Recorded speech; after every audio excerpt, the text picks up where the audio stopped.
কারণ তেল ছাড়া তো বিশ্ব অচল। আপনি তেল ছাড়া এই বিশ্বে কিচ্ছু চালাতে পারবেন না, পারবেন? কিচ্ছু চালাতে পারবেন না, পুরোই অচল। মিডিয়া কার হাতে? মিডিয়াগুলা ওদের হাতে। ব্যাংকিং সিস্টেম কার হাতে? ওদের হাতে। পলিটিক্যাল অ্যাফেয়ার্সগুলো কার হাতে? ওদের হাতে। অস্ত্র শস্ত্র, বড় বড় অস্ত্রগুলো কার হাতে? কি আরবের উপর নিয়ন্ত্রণ কার হাতে? আপনারা মনে করেন যে আরবের উপর নিয়ন্ত্রণ নাই, সব স্বাধীন? আরবের উপরে অদৃশ্য শিকল পড়ানো আছে। এই পশ্চিমাদেরকে তেল বিক্রি করে করে করে আরবরা ধনী হয়ে গেছে। আর ওই তেলগুলো যদি আমরা না দিতাম, আজকে ওদের একটা যুদ্ধ বিমানও ফ্লাই করতো না। আর আমাদের মুসলিম রাষ্ট্র মাশাআল্লাহ 57টা। আমাদের বক্তব্য এই পর্যন্তই। আমরা তীব্র নিন্দা জানাই, আমরা এই ঘটনার তীব্র নিন্দা জানাই। বাস দ্যাটস অল। এর চেয়ে বেশি কিছু বলারও নাই। আমরা হাসছি, বাট আমাদের কাঁদা উচিত। মুসলিম রাষ্ট্রগুলোর মধ্যে পারমাণবিক বোমা নাই? নাই? আরব রাষ্ট্রগুলোকে অস্ত্র শূন্য করে দেওয়া হয়েছে। নিজেরা অস্ত্র প্রডিউস করতে পারে না। এরা তেল দেয়, তেল দিয়ে কিছু ডলার পায়, ওই ডলার দিয়ে আবার ওর কাছেই অস্ত্র কিনে। আপনারা একটু বোঝার চেষ্টা করেন। যখন আমরা এগুলো পড়ছিলাম ইউনিভার্সিটিতে, তখন এগুলো বুঝতাম না। ইউনিভার্সিটিতে আমরা এগুলো ঝরঝরা করে মুখস্থ করেছি, বিশ্বাস করেন। এই যে ওদের অ্যালায়েন্স, পলিটিক্যাল অ্যাফেয়ার্স, এইটা ওইটা, এগুলো মুখস্থ আমাদের, কোনটা কোন সাল কী ছিল, এখনই বরং ভুলে গেছে। কিন্তু ইসলামের সাথে যখন এটা মেলানো শুরু করলাম, তখন দেখলাম যে বাপরে বাপ, গভীরে তো অনেক কথা আছে, এর শেকড় তো অনেক গভীর। মানে বিষয়টা বোঝেন যে আমি তেল বিক্রি করব শুধুমাত্র ডলারে, অন্য কোনো কারেন্সিতে না। মানে ধরেন যে এই ব্রিফকেস ভর্তি টাকা আছে, কি আছে ভাই? এটাতে ধরেন যে 1 কোটি টাকা আছে, আর আমি গেলাম আবুধাবিতে। কোথায়? আবুধাবি। তো গিয়ে বললাম যে শেখ, এই যেখানে এই ব্রিফকেসে 1 কোটি টাকা আছে, নট ডলার, টাকা, আমাকে 5 লিটার তেল দেওয়া যায়? জীবন আমাকে তেল দিবে না। এই বক্সটা আমি নিয়ে গেলাম টাকার জায়গায় ডলার দিয়ে, শেখ আমার কাছে ডলার আছে 1 ব্রিফকেস, আমাকে কি এখন তেল দেওয়া যায়? অবশ্যই। কুল্লু খালাস, আসেন। অবশ্যই। ইয়া হাবিবি কুল্লু খালাস, আসেন তেল নিয়ে যান। হাবিবি বলবে তখন, আসেন তেল নিয়ে যান। এই যে শুধুমাত্র ডলার দিয়ে তেল কেনা বেচা করার চুক্তি, এর নাম হলো পেট্রো ডলার মনিটরি সিস্টেম। আপনি ডলার ছাড়া অন্য কোনো কিছুতে তেল কিনতে পারবেন না। গাদ্দাফি চেষ্টা করেছিল, মেরে দেওয়া হয়েছে, ঠিক আছে? তারপরে আরও অনেক কান্ট্রি, সাদ্দাম হোসেন ট্রাই করার চেষ্টা করেছিল, মেরে দেওয়া হয়েছে। এই চায়না, রাশিয়া এখন চেষ্টা করছে যে আমরা অন্য কারেন্সিতে তেল কেনা বেচা করব।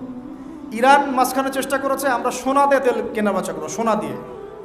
ওই জন্য দেখেন ইরানের সাথে অলওয়েজ লেগে আছে, অলওয়েজ একটা ফিকশন লেগে আছে। কারণ এগুলো আমরা বুঝি। এখন কথা হচ্ছে এই যে কেনা বেচাটা জায়েজ না জায়েজ বলেন দেখি? এটাও ভাইদের কাছে ফতোয়া নিয়েন। এতে করে কি হলো? ডলার হয়ে গেল সুপিরিয়র কারেন্সি, ও আধিপত্য বেড়ে গেল, আধিপত্য বেড়ে গেল। যদি আমরা টাকা দিয়ে তেল কেনা বেচা করতে পারতাম, তখন আমার টাকার মান থাকতো বেশি, ওদের মান থাকতো কম। তখন ডলারকে কেন্দ্র করে সব টাকা পয়সার মান নির্ধারণ করা শুরু হলো। কথা বুঝতে পারছেন? এই চুক্তিটা করেছে আরবরা। কারা করেছে? আরবের গলফ কান্ট্রিরা। এর পিছনে একটা ঘটনা আছে। বাদশাহ ফয়সাল রাহিমাহুল্লাহ তিনি তেল বয়কট করেছিলেন, তারপরে হেনরি কিসিঞ্জার এসে এই চুক্তি করেছিল। এটা অনেক আগের কথা, এটা 4th যুদ্ধের কথা, 1973 সালের দিকের কথা। এখন এই তেলের উপর নিয়ন্ত্রণ তারা নিয়ে নিল ডলার দিয়ে। যেটা বলতে চাচ্ছি শুনুন, বুঝেন। আমি ডলার দিলাম আপনাকে। আপনার নাম কি ভাই? আপনার নাম কি? হ্যাঁ হ্যাঁ, সাকিব। আচ্ছা, সাকিব ভাইকে আমি ডলার দিলাম এক ব্রিফকেস, এবং তিনি তেলের মালিক মনে করেন। এখন ভাই আমাকে তেল দিলেন, তা আমি তেল মাশাআল্লাহ আমার দেশে নিয়ে গিয়ে বাংকার আছে, বাংকার, ওই বাংকারের নিচে তেল ঢুকে রিজার্ভ করে রেখে দিলাম, যাতে ভবিষ্যতে এটা কাজে লাগে। কারণ তেল ছাড়া তো বিশ্ব অচল।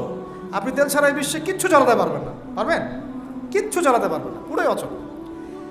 তো এখন ভাই তো আবার অস্ত্র শস্ত্র তার কাছে নাই, সে আমার সাথে বন্ধুত্ব করেছে।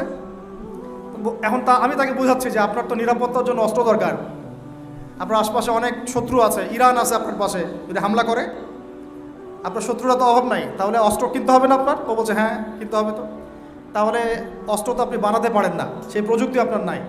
আমার দেশে অনেক অস্ত্র আছে, এগুলো আপনাকে দেই, আপনি ডলার দিয়ে এগুলো কিনে নেন। প্রথমে যে ডলারটা আমি ওকে দিয়ে তেল নিয়েছি, ওই ডলারটা আমি আবার ওর কাছ থেকে নিয়ে আমার অস্ত্র দিলাম ওকে। লাভ কার? বুঝেন নাই মনে হয়।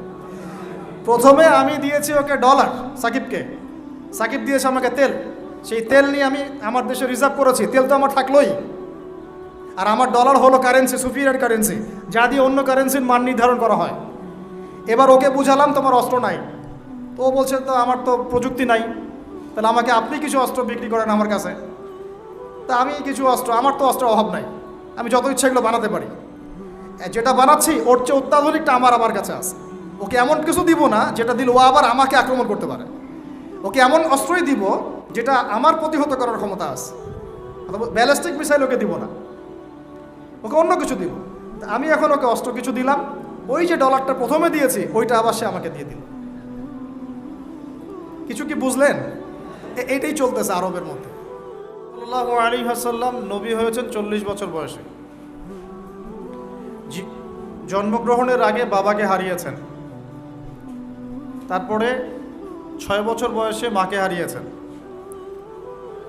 8 বছর বয়সে দাদাকেও হারিয়েছেন। বাবার নাম ছিল বাবা আব্দুল্লাহ, মায়ের নাম ছিল মা আমিনা, দাদার নাম ছিল দাদা আব্দুল মুত্তালিব। এরপরে তিনি মানুষ হয়েছেন চাচার পরিবারে, চাচার নাম ছিল আবু তালেব। 8 বছর বয়স থেকে নিয়ে বলা যায় 53 বছর পর্যন্ত চাচার গার্ডিয়ানশিপেই ছিলেন। সুবহানাল্লাহ। এই চাচা আবু তালেব নবী সাল্লাল্লাহু আলাইহি ওয়াসাল্লামের জন্যে এবং দিন ইসলামের জন্যে, কারণ তার ভাতিজার দিন তো তারই দিন,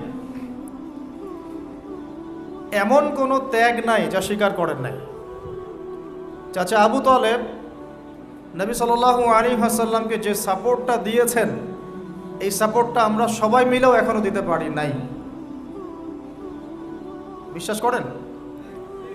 যে সাপোর্টটা নবী সাল্লাল্লাহু আলাইহি ওয়াসাল্লামকে চাচা আবু তালেব দিয়েছেন, এই সাপোর্ট আমরা সবাই মিলেও তাকে দিতে পারি নাই। চাচা আবু তালেব শেষ পর্যন্ত কালিমা পড়েন নাই।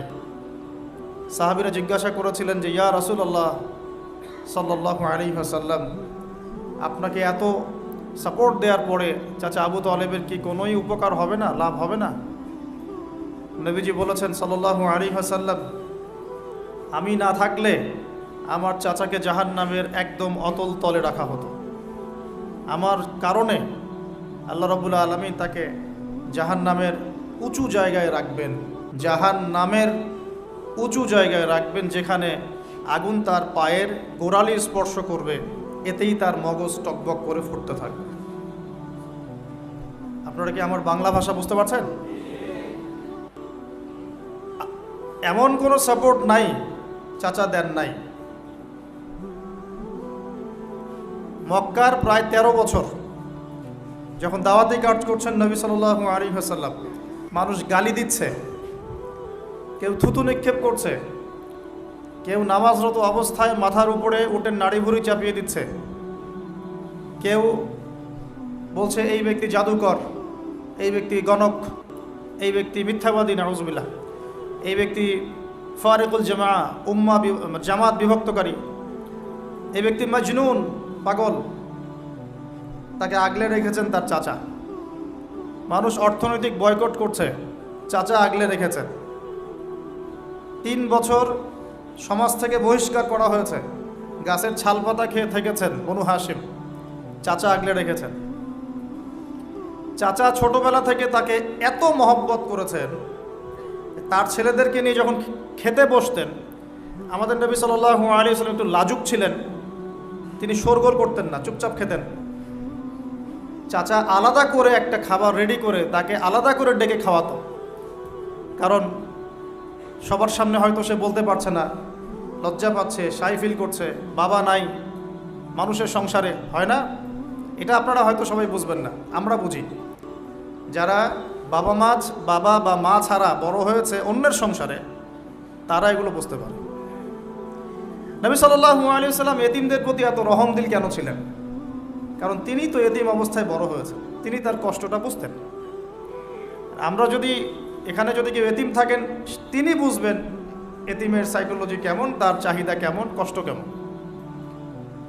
চাচা আবু তালেব তাকে এত মহব্বত করেছেন আমি ভাষায় প্রকাশ করতে পারব না। আর আমরা চাচা আবু তালেব সম্পর্কে অনেক সময় আলোচনা করি, কিন্তু তার চাচির কথা ভুলে যায়। তার চাচির নাম ছিল ফাতিমা। কি নাম ছিল? এই নামে তিনি তার মেয়ের নাম রেখেছেন। এই ফাতিমা, তার চাচি, নবী সাল্লাল্লাহু আলাইহি ওয়াসাল্লামকে আলাদা করে ডেকে খাওয়াতেন, মহব্বত করতেন। তিনি কিন্তু তার সন্তান না, অন্য কারো সন্তান। একজন মেয়ের পক্ষে অন্যের সন্তান মানুষ করা চারটাখানি কথা না। সতীনের সন্তানই সহ্য করতে পারে না, আর অন্য মানুষের সন্তান নিজের মতো করে মানুষ করা একটা মেয়ের পক্ষে এত সহজও না। তো এই কাজটা চাচি করেছেন। আমি একটা জায়গায় আসতে চাচ্ছি, এত কিছু করার পরেও, সমাজের মানুষের অত্যাচার, নির্যাতন সব থেকে ভাতিজাকে প্রোটেক্ট করার পরেও শেষমেশ তিনি কালিমা লা ইলাহা ইল্লাল্লাহ সাক্ষ্য দেন নাই। শেষ মুহূর্তে নবী সাল্লাল্লাহু আলাইহি ওয়াসাল্লাম বারবার বলছিলেন, হে চাচা, খালি কালিমা পড়েন, আমি আপনার জন্য আল্লাহর কাছে সুপারিশ করব। তিনি শেষ পর্যন্ত কালিমা পড়েন নাই। শেষমেশ তিনি বলেছেন যে না, আমি আব্দুল মুত্তালিবের ধর্মের উপরে থাকলাম, নাউজুবিল্লাহ। সারা জীবন সাপোর্ট দেওয়ার পরে কালিমা পড়ে মুসলিম না হওয়ার ফলশ্রুতিতে আল্লাহর নবীজি বলছেন আল্লাহ পাক তাকে জাহান্নামের উঁচু স্থানে রাখবেন। আমরা যারা মুসলমান, মুসলিম পরিবারে জন্মগ্রহণ করেছি, আমরা বা আমাদের মধ্যে বেশিরভাগ মানুষ এখনও এই নিয়ামতের শুকরিয়া আদায় করতে পারি নাই যে আল্লাহ পাক আমাদেরকে মুসলমান পরিবারে জন্ম দিয়েছে, কালিমা পড়ার তৌফিক দিয়েছে। আমরা সহজে যা পেয়ে যাই তার মূল্য বুঝি না। আল্লাহ পাক যে আল্লাহ পাক কি আমাকে জিজ্ঞাসা করেছিলেন যে আবু তাহাদনান, তোমাকে মুসলিম বানাবো না অমুসলিম বানাবো? আপনাকে কি আল্লাহ পাক জিজ্ঞাসা করেছেন, হে আব্দুল্লাহ, আব্দুর রহমান, তোমাকে মুসলিম বানাবো না অমুসলিম বানাবো, তুমি কি চাও? আল্লাহ পাক আমাদেরকে জিজ্ঞাসা করেন নাই। নিজ অনুগ্রহে আল্লাহ পাক আমাদেরকে মুসলিম পরিবারে জন্ম দিয়েছেন। তো সেই মুসলিম পরিবারের মানুষ এখন কালিমা লা ইলাহা ইল্লাল্লাহের সঠিক মর্মও জানে না, তাওহীদও জানে না, শিরকও চিনে না, ইমানের রোকনগুলোও বোঝে না, ইমানের মূলনীতিও বোঝে না, ইমান ভঙ্গের কারণও বোঝে না, কোনো কোনো ক্ষেত্রে ওযু গোসলের মাসলা মাসাইলও জানে না। নামাজ পড়ার ফরজ, ওয়াজিব, সুন্নাত, মুস্তাহাব বোঝে না, নামাজ পড়েও না। মাশাআল্লাহ, জুমার দিনে নামাজ পড়তে আসে অনেকেই, ঈদের দিনে প্রথম দেখা যায়, আর জানাজার নামাজে প্রথম দেখা যায়। আর দেখা যায় যারা এরকম নামাজ কালাম পড়ে না, তাদের জানাজা আবার ৩-৪ বার হয়। নামাজগুলো মনে বাকি শোধ করে পড়ে। রোজা রাখে না, যাকাত তো মাশাআল্লাহ প্রায় উঠে গেছে বললেই চলে সমাজ থেকে। বাংলাদেশের ধনিক শ্রেণীরা যদি যাকাত দিত, 10টা পদ্মা সেতু বানানো যায়। বিশ্বাস করতেছেন না? ধনীরা যদি সত্যি সত্যি যাকাত দিত, যাকাতের টাকা পদ্মা সেতুতে দেওয়া যাবে কিনা সেটাও একটা মাসালা আর কি। আমি একটা এক্সাম্পল দিলাম আর কি। যাকাতের টাকা তো ওইটা করা যাবে কিনা এটা তো একটা মাসালা, তাই না? যাকাতের খাত তো 8টা, ইন্নামা সাদাকাতু লিল ফুকারা ওয়াল মাসাকিন ওয়াল আমিলিনা আলাইহা ওয়াল মুআল্লাফাতি কুলুব ওয়া ফির রিকাব ওয়া ফি সাবিলিল্লাহ, এরকম কয়েকটা খাত আছে। আমি একটা এক্সাম্পল দিলাম, যদি বাংলার মানুষ ধনিক শ্রেণী ঠিকঠাক যাকাত দিত, বিশ্বাস করেন সমাজে আপনি দরিদ্র মানুষ খুঁজে পেতেন। আর যাকাত ভিত্তিক অর্থনীতি চালু আপনি করতে পারবেন না, রাষ্ট্রীয়ভাবে পারবেন না। বলে কেন পারবেন না? কারণ প্রত্যেকটা রাষ্ট্রের উপর জাতিসংঘের নিয়ন্ত্রণ আছে। আমি ভাই খোলামেলা কথা বলার মানুষ, যদি কারো পছন্দ না হয় কিছু করার নাই, আমাকে বলতে হবে। আপনি আমার সাথে একমত হন বা না হন, অ্যাটলিস্ট শুনেন, পরে সত্য মিথ্যা আপনি যাচাই করেন, মানা না মানা আপনার বিষয়। আমি জাস্ট বলতেছি, আমি তো আপনার মস্তক দখল করতে পারবো না, আমরা তো খুবই দুর্বল। আমি একটা কথা বলতে চাচ্ছিলাম যে আল্লাহ পাক যে আমাদেরকে জিজ্ঞাসা না করেই মুসলিম পরিবারে জন্ম দিয়েছেন, এই নেয়ামতের শুকরিয়া আমরা আদায় করতে পারবো না। যদি সারা জীবন সেজদায় পড়ে থাকি এখন থেকে নিয়ে, আমরা শুধু তাওহীদের অনুসারী হয়েছি, এই কৃতজ্ঞতাই আমরা আদায় করতে পারবো না। আমরা দিনের জন্য কিছুই করি নাই, আমাদের দ্বারা ইসলামের বড় বড় খেদমত হয়েছে এমন না। আবু তালেব একা যা করেছেন, আমার মতো 100 জন আবু তাহেব তা করতে পারে নাই, পারবে না, এটাই সত্য কথা। আবু তালেব কোন অবস্থায় করেছেন? যখন চতুর্দিক থেকে আল্লাহর নবীকে সবাই ছিছি করছে, গালিগালাজ করছে, হত্যার পর্যন্ত চেষ্টা করছে, পুরো সমাজ একদিকে, আবু তালেব একাই একদিকে। তার কাছে প্রস্তাব দেওয়া হয়েছে, তোমার ভাতিজাকে আমাদের হাতে তুলে দাও, তাহলে আমরা ব্যবস্থা নিব। সে বলছে, আমি আমার ভাতিজাকে তোমাদের হাতে তুলে দিব না যতদিন না আমার দেহ মাটির তলে না যাচ্ছে। হ্যাঁ, তিনি নবীজিকে গিয়ে বলছেন, তা আমার বৃদ্ধ কাঁধের উপর এত বোঝা দিও না ভাতিজা, আমার বয়স হয়ে গেছে, ওরা তোমাকে বলছে তুমি দাওয়াতটা ছেড়ে দাও। তো নবীজি বলছেন, আমার ডান হাতে যদি চাঁদ এনে দেওয়া হয়, বাম হাতে সূর্য এনে দেওয়া হয়, চাচা আমি এই দাওয়াত ছাড়তে পারবো না। হয় আমি এই পথে দাওয়াত দিতে দিতে আমার এই দিন বিজয়ী হবে, না হলে আমি হালাক হয়ে যাব। তখন কি হলো? তখন তিনি বললেন যে ওরা তোমার দিকে আসতে পারবে না দলে দলে, যতক্ষণ না আমি আবু তালেব দাফন হচ্ছি মাটির তলে। কথা বুঝতে পারছেন? এখন মূল কথাটা হচ্ছে, আমরা যারা মুসলিম পরিবারে জন্মগ্রহণ করেছি, এরপরেও আমরা তাওহীদের জ্ঞান অর্জন করছি না, শিরক থেকে দূরে থাকছি না, নামাজ পড়ছি না 5 ওয়াক্ত ফরজ নামাজ, যাকাত দিচ্ছি না, সওম রাখছি না, প্রোটেস্ট্যান্ট মুসলিম হয়েছি, Protestant version of Islam follow করছি, ইসলামের দাওয়াতের কাজ করছি না, দিনের বিজয়ের কোনো ফিকির করছি না। সত্যি কথা বলতে আমাদের দুনিয়াতে থাকার চেয়ে না থাকাই ভালো। আমরা এখন গরু ছাগল। বিশ্বাস করেন আমার কথা, আল্লাহ পাক এই শব্দই বলেছেন সূরা আরাফের সম্ভবত 189 নম্বর আয়াত, 189। ওয়ালাকাদ বা'দা আউযু বিল্লাহি মিনাশ শাইতানির রাজিম ওয়ালাকাদ যারানা লিজাহান্নামা কাসীরাম মিনাল জিন্নি ওয়াল ইনস। আল্লাহ পাক বলছেন, আমি প্রচুর জিন আর মানুষকে দিয়ে জাহান্নাম পূর্ণ করব। বলি নাউযুবিল্লাহ। লাহুম কুলুবুন, কেন পূর্ণ করব? তাদের কি অপরাধ ছিল? কি অপরাধে করব? লাহুম কুলুবুন, তাদেরকে কলব দিয়েছিলাম, লা ইয়াফকাহুনা বিহা, বোঝার চেষ্টা করে নাই। ওয়ালাহুম আযানুন, কান দিয়েছিলাম, লা ইয়াসমাউনা বিহা, শোনে নাই। ওয়ালাহুম আ'য়ুনুন, চোখ দিয়েছিলাম, লা ইউবসিরুনা বিহা, চোখ দিয়ে দেখে নাই, কলব দিয়ে উপলব্ধি করে নাই, কান দিয়ে বলেন শোনে নাই, চোখ দিয়ে দেখে নাই। উলাইকা কাল আনআম, এরা ছিল আনআমের মতো। আনআম কি? আনআম মানে গবাদি পশু, ক্যাটেলস, গবাদি পশু। শুধু তাই না, বালহুম আদল, বরং এর চেয়েও নিকৃষ্ট ছিল। গবাদি পশুকে যে দায়িত্ব দেওয়া হয়েছে ও সেটা পালন করে। প্রত্যেক প্রাণীকে যে দায়িত্ব দেওয়া হয়েছে সেই দায়িত্ব তারা পালন করে কি না? না হলে আমরা এত বড় বড় প্রাণীর সাথে কিভাবে পেরে উঠতাম?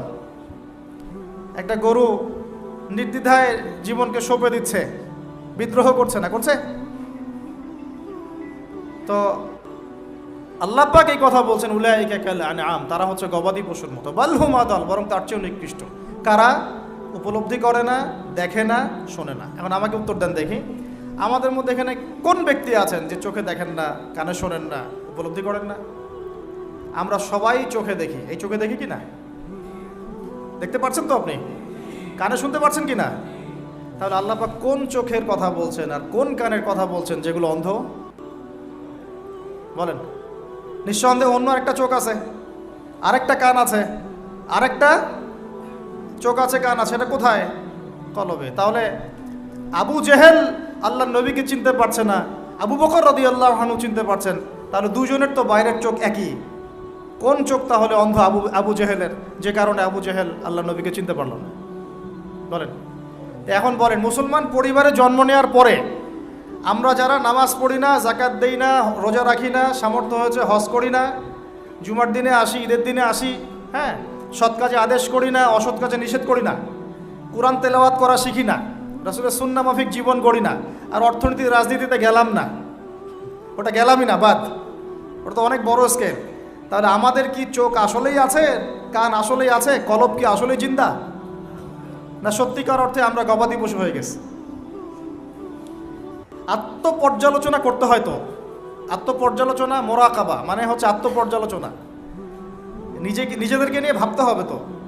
এখন আপনি আমাকে উত্তর দেন, যেই মুসলমান নামাজ পড়ে না, রোজা রাখে না, দাওয়াতের কোনো মেহনত নাই, দিন প্রতিষ্ঠার সংগ্রাম নাই, কোরআনও তেলাওয়াত করতে জানে না, আল্লাহর পথে সদকা করে না, তাওহীদের জ্ঞান নাই, শিরকের জ্ঞান নাই, সুন্নতের জ্ঞান নাই, বেদাতের জ্ঞান নাই, ঈমান ভঙ্গের কারণ জানে না, ওযু করার মাসালাও জানে না, তো এই মুসলমান সারা বিশ্বে মার খাবে না তো কারা খাবে?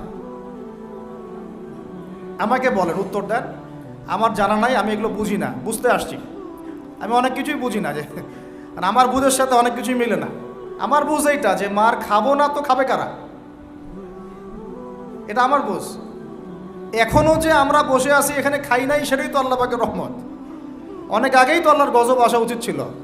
নামাজ তো আগেই ছেড়ে দিছো তুমি, যাকাত দাও না, রোজা রাখো না, রসুলের সুন্নাতের কোনো খবরই নাই, প্রতিদিন ক্লিন শেভ করতেছো তুমি, আল্লাহ রাসূলের সুন্নতকে জবাই করতেছো, প্রতিদিন করতেছো,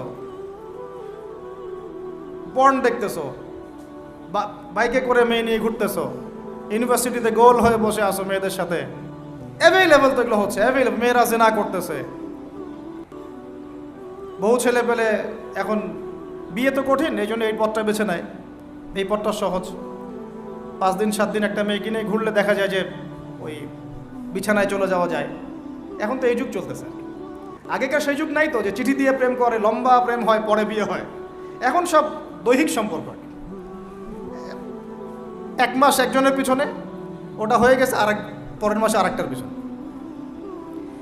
ইউনিভার্সিটিতে জেনা আর জেনা, জেনা আর জেনা, এমনকি চাকরি ক্ষেত্রেও ফ্রি মিক্সিং, অফিস আদালত, কোর্ট কাচারি, রাজনৈতিক মিছিলে পর্যন্ত ছেলে মেয়ে একসাথে সামনাসামনি, সব জায়গায় এগুলো অধিকার। এই ফ্রি মিক্সিংয়ের কারণে কি হয়েছে, আমরা জেনাটাকে উন্মুক্ত করে ফেলেছি। এখন আপনি বলেন যে, আমাকে বুঝান যে এইরকম অবস্থায় মুসলমানদের উপরে যদি বিপর্যয় না আসে, কোন সময় আসবে? আসে নাই, আল্লাহ পাকের খাস রহমত। হয়তো আল্লাহ পাক এখন পর্যন্ত সুযোগ দিয়ে রেখেছে। উপলব্ধি যে সবাই করে না এমনও না, বহু মানুষ উপলব্ধি করে, কিন্তু তাদের সংখ্যা নিতান্তই কম। আর তাদের মধ্যে আবার বিভক্তি আছে, অনৈক্য আছে, আপোষে হিংসা, বিদ্বেষ, পরশ্রীঘাতরতা আছে। তারা আবার ইউনাইটেড না। তো বদরগঞ্জবাসীর জানা উচিত যে বদরের যুদ্ধ হয়েছে 2য় হিজরিতে। কত হিজরি? 2য় হিজরিতে। আল্লাহ নবী সাল্লাল্লাহু আলাইহি ওয়াসাল্লাম এই চাচার সংসারে মানুষ হয়েছেন প্রায় 53 বছর পর্যন্ত। এই চাচাই তাকে বিয়ে দিয়েছেন 25 বছর বয়সে। তার আগে চাচার ব্যবসা